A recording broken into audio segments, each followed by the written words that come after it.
Internet.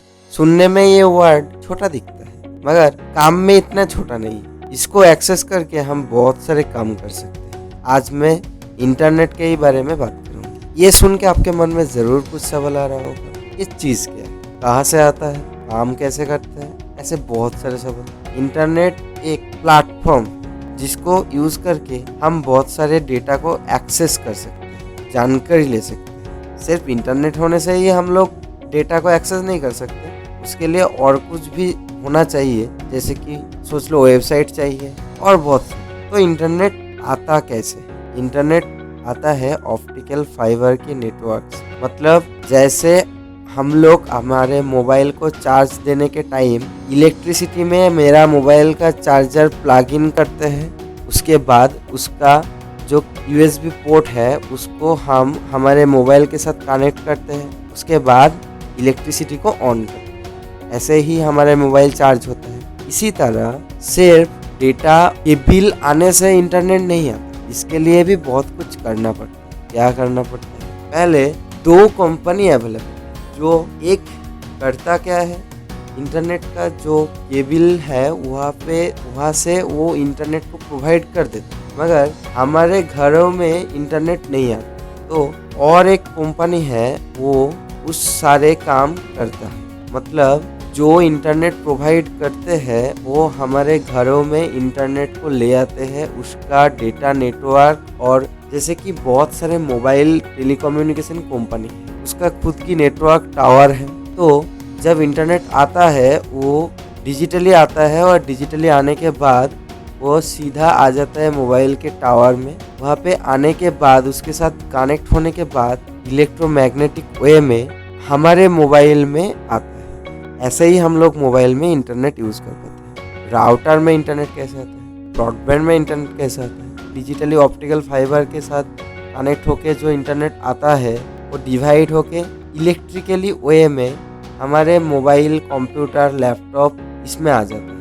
Google का खुद का एक डेटा बैंक है। जैसे कि मान लो हमारे पास बहुत सारे पैसा है, तो हम लोग पैसे को कहाँ रखते हैं? एक बैंक में रखते हैं। ऐसा ही गूगल का खुद का एक डेटा बैंक है जिसमें हमारे पूरे डेटा मौजूद है। जब हम गूगल में जाके कोई सर्च करते हैं तब डेटा बैंक से वो सर्च किया हुआ चीज़ को ढूंढा जाता है, उसके बाद हमारे मोबाइल, लैपटॉप और टैबलेट में प्रोवाइड किया जाता है। इसको जानने से पहले हमको जानना पड़ेगा IP एड्रेस और DNS के बारे में। IP एड्रेस क्या है?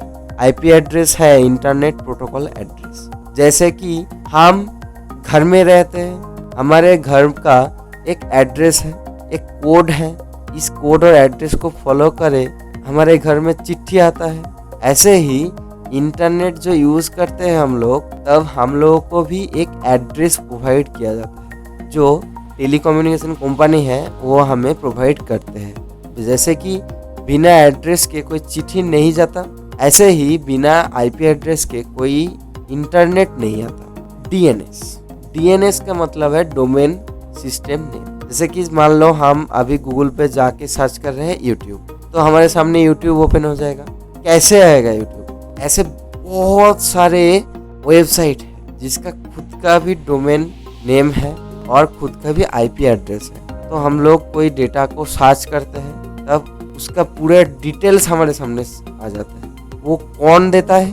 वो देता है गूगल का डेटा बैंक। उसका खुद का भी एक IP एड्रेस है। वो IP एड्रेस से वो डेटा भेजते हैं। कई बार क्या होता है, हम लोग जब चिट्ठी लिखते हैं तब गलत एड्रेस लिख देते हैं। ऐसे ही हमारे गलत एड्रेस में जैसे कोई चिट्ठी नहीं आता, ऐसे ही इंटरनेट का भी कुछ ऐसा प्रॉब्लम होता है। तो इसको ठीक करने के लिए बहुत कुछ अवेलेबल है। जैसे कि इंटरनेट प्रोटोकॉल्स, ये क्या करते हैं, ये ठीक तरह से डेटा को हमारे पास ले आता है।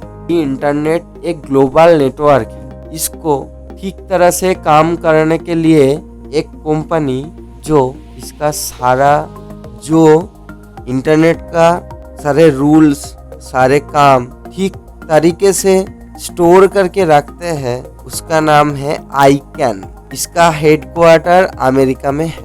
ये लोग सारे वेबसाइट का domain name IP address store रखते हैं। और एक सवाल आपके मन में ज़रूर हो रहा था, जो हम लोग इंटरनेट यूज़ करते हैं उसका स्पीड कहीं ज़्यादा कहीं कम क्यों होता है। बहुत सारे मोबाइल टेलीकम्युनिकेशन कंपनी जब इंटरनेट प्रोवाइड करते हैं तो उसका खुद का एक सेल टावर होता है। मान लो कि उस टावर का हाई स्पीड 1000 Mbps है, तो उधर 200 लोग रहते, तो वो 200 लोग 1000 Mbps को शेयर कर लेते हैं, तो वो डिवाइड होके 5 Mbps पर पर्सन को मिलता है। इसलिए इसका स्पीड ज़्यादा कभी कम ऐसे होता है। कभी कभी तो ऐसा भी होता है कि स्पीड ज़्यादा नहीं है तो है स्पीड बहुत कम होता है। क्यों? क्योंकि आपकी लोकेलिटी में इस टेलीकम्युनिकेशन कंपनी का सिम यूज़ करने वाला ज़्यादा हो गया है, तो आपको ज़्यादा इंटरनेट का स्पीड नहीं मिलेगा। आप देखे होंगे रात में अगर कोई आप इंटरनेट यूज़ करोगे तो इंटरनेट का स्पीड ज़्यादा होगा, क्योंकि रात में कोई ज़्यादा लोग इंटरनेट यूज़ नहीं करता है। अगर ये वीडियो का जानकारी आपको पसंद है तो वीडियो को लाइक कर देना, कमेंट कर देना, वीडियो को शेयर कर देना, उसके साथ चैनल को सब्सक्राइब कर देना।